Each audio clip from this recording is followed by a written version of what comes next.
കാട്ടാനയുടെ ആക്രമണത്തിൽ അജീഷ് കൊല്ലപ്പെട്ടിട്ട് ഇന്ന് ഒരാഴ്ചയിലേക്ക് എത്താൻ ഇനി ഒരു ദിനം കൂടി മാത്രമാണ് ബാക്കി.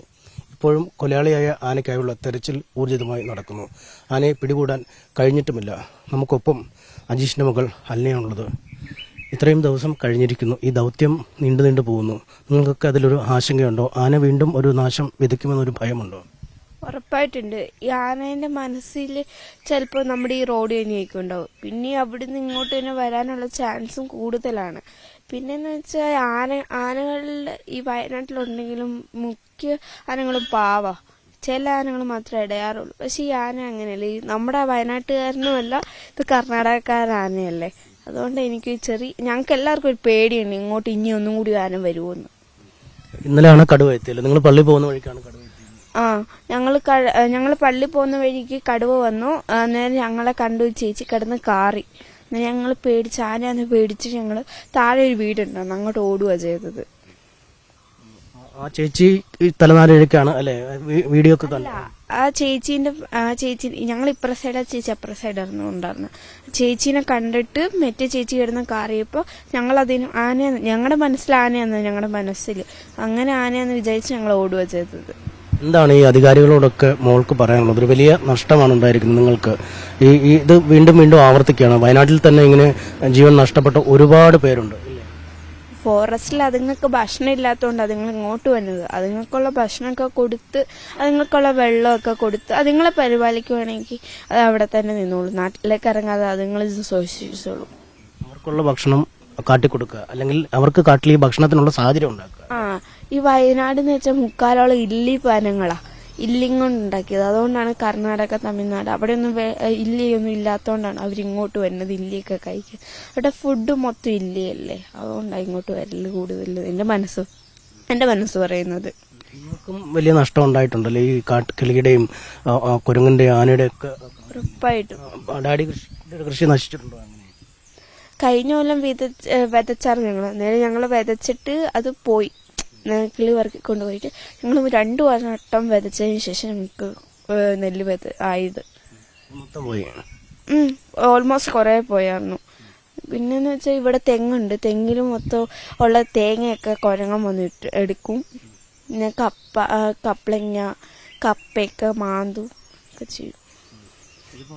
ഇങ്ങനൊക്കെ വരുമ്പോൾ നേരത്തെ കടുവയുടെ ശല്യം വന്നിട്ടുണ്ടല്ലോ, അന്നും വളരെ സജീവമായിട്ട് ഡാഡി ഇവർക്കുള്ള സഹായമൊക്കെ ചെയ്തു കൊടുത്ത ആളാണ്. നമ്മുടെ വണ്ടിയും കൊണ്ട് തന്നെ ഇവിടെ എല്ലാ കൂടൊക്കെ വെച്ചത് ഡാഡി ആയിരുന്നു. ഇവിടെ എല്ലാത്തിനും നേതൃത്വം എന്നുവെച്ചാൽ കടുവേന്റെ സാന്നിധ്യം ഇവിടെ ഉണ്ടായിരുന്നപ്പോൾ എല്ലാവരോടും ഡാഡി ആയിരുന്നു എല്ലാ മെസ്സേജൊക്കെ ഇട്ടത്. ഇവിടെ കടുവയുണ്ട് അങ്ങനെയാ, അതുകൊണ്ട് ആരും പുറത്തിറങ്ങില്ലെന്നൊക്കെ പറഞ്ഞ് ഡാഡി എല്ലാ സംവിധാനമൊക്കെ ചെയ്തു കൊടുത്ത്. ഫോറസ്റ്റ് ഫുഡും വെള്ളമൊക്കെ ഡാഡി ഏർപ്പാട് ചെയ്തെന്നു അല്ലേ? ഇവിടെ എല്ലാ കാര്യത്തിനും മുന്നിൽ നിൽക്കുമായിരുന്നല്ലേ? അങ്ങനെ അതാണ്, ആളുകളൊക്കെ വലിയ സ്നേഹമാണ് ഇപ്പോഴും. അന്ന് സംസ്കാരത്തിനൊക്കെ ഒരുപാട് പേര് വന്നു. ഇവിടുത്തെ ഒരു നേതാവായിരുന്നു, ചുരുക്കം പറഞ്ഞാൽ രാഷ്ട്രീയത്തിന്റെ നേതാവല്ല, മൊത്തത്തിൽ ആളുകളെ.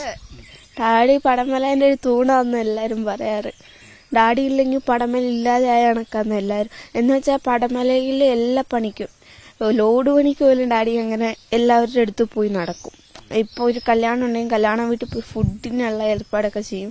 എല്ലാം ചെയ്തിട്ട് ഡാഡി വീട്ടിൽ വരാറുണ്ടായിരുന്നുള്ളൂ. പണിക്ക് എല്ലാ ജോലിക്കും പോവായിരുന്നല്ലേ? ഡാഡി കാട് വെട്ടുണ്ടായിരുന്നു, പിന്നെ വണ്ടി ഓടിക്കായിരുന്നു, പിന്നെ ഇവിടെ എന്തെങ്കിലും ആർക്കെങ്കിലും സഹായം ചെയ്യണമെങ്കിൽ അതും ചെയ്യാറുണ്ട്. പള്ളിയിലെ കൈക്കാരനും ആയിരുന്നല്ലേ? പള്ളിയുടെ പ്രവർത്തനങ്ങളൊക്കെ ആയിട്ട് വലിയ സഹായം ഉണ്ടായിരുന്നു. ഡാഡിന്റെ നേതൃത്വത്തിൽ വെച്ച് ഇപ്പൊ പള്ളിയിൽ ഫ്രണ്ടിൽ നിൽക്കുന്ന അതൊക്കെ റെഡിയായി വന്നത്. എന്തായാലും അന്ന് നിങ്ങളൊക്കെ എണീറ്റിരുന്നു ഈ ആനയുടെ ആക്രമണം വന്ന ദിവസം? എന്നെ അവനെ എഴുന്നേറ്റ് പള്ളി വിട്ടിച്ചതാ. ഞങ്ങളെല്ലാ ദിവസം പള്ളി വിടും. ഞങ്ങളെല്ലാ ദിവസം പള്ളി വിടുന്നത് കൊണ്ട് ഡാഡി എല്ലാ ദിവസവും എഴുന്നേപ്പിച്ച് ഞങ്ങൾ പള്ളി വിട്ടു. പള്ളി കഴിഞ്ഞ് വരുമ്പോ ഞങ്ങള് ഫോറസ്റ്റ് വണ്ടി ആളെ കൊണ്ടുപോകുന്ന കണ്ടു. ആരാ ഞങ്ങൾക്കറിയില്ലായിരുന്നു. ഞങ്ങൾ കണ്ടപ്പോൾ ഞങ്ങളുടെ അടുത്തുനിന്ന് ചേച്ചിനോട് പറഞ്ഞു, ചേച്ചി ആ വണ്ടി പോകുന്ന ചേട്ടൻ്റെ മേത്ത് മൊത്തം ചോരയാന്ന് പറഞ്ഞു. ഡാഡിയാന്നുള്ള കാര്യം ഞങ്ങൾക്ക് 2 പേർക്കും അറിയില്ലായിരുന്നു.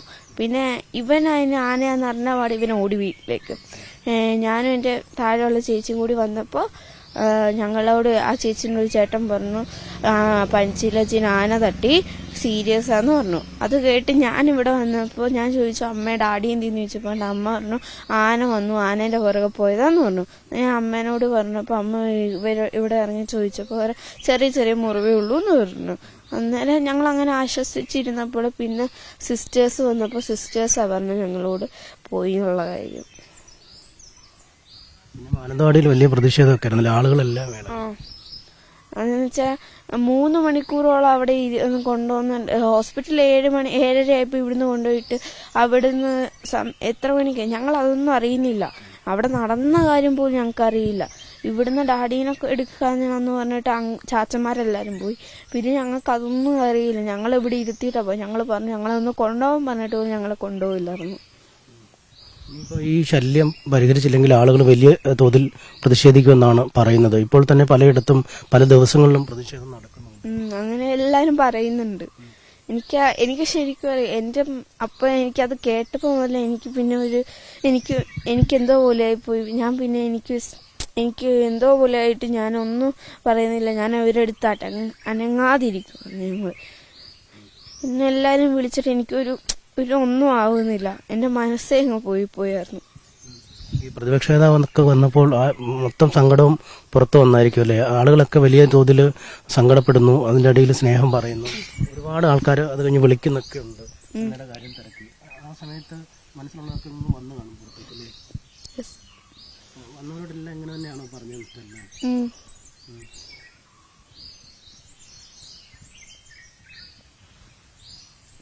ഇനിയിപ്പം ഈ എങ്ങനെയാണ് ഈ ആളുകൾ തിരുവനന്തപുരത്തേക്ക് പോകുന്ന പറഞ്ഞത്? ഈ മാനന്തവാടി കൊണ്ട് അവസാനിക്കില്ല അങ്ങനെ എന്തൊക്കെയോ പറയുന്നുണ്ട് എന്നോടൊക്കെ.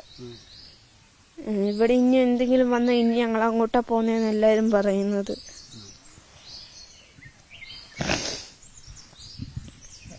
എന്താണ് സർക്കാരിനോട് പറയാനുള്ളത്? അവരാരും ഇതുവരെ ഇവിടെ വന്നില്ലെന്നൊക്കെ നാട്ടുകാർക്ക് വലിയ പരാതിയുണ്ട്. ഈ കുറച്ച് ആളുകൾ വരുന്നു.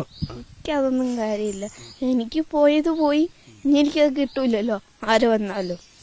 നഷ്ടപരിഹാരത്തിലും കാര്യമൊന്നുമില്ലല്ലേ? ആളുകൾ ഇനി പോകാതിരിക്കുക എന്നുള്ളത് തന്നെയാണ്.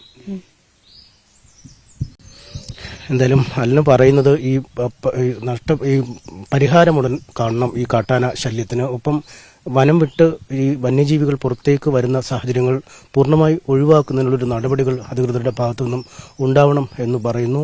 ഈ ജനങ്ങളുടെ പ്രതിഷേധം കണക്കിലെടുത്തില്ലെങ്കിൽ ആളുകൾ തിരുവനന്തപുരത്തേക്ക് തലസ്ഥാനത്തേക്ക് പോലും സമരവുമായി എത്തുമെന്ന മുന്നറിയിപ്പ് നൽകുന്നുമുണ്ട്. അതുകൊണ്ട് എത്രയും പെട്ടെന്ന് ദൗത്യസംഘം ആനയെ പിടികൂടുമെന്ന് നമുക്ക് പ്രതീക്ഷിക്കാം.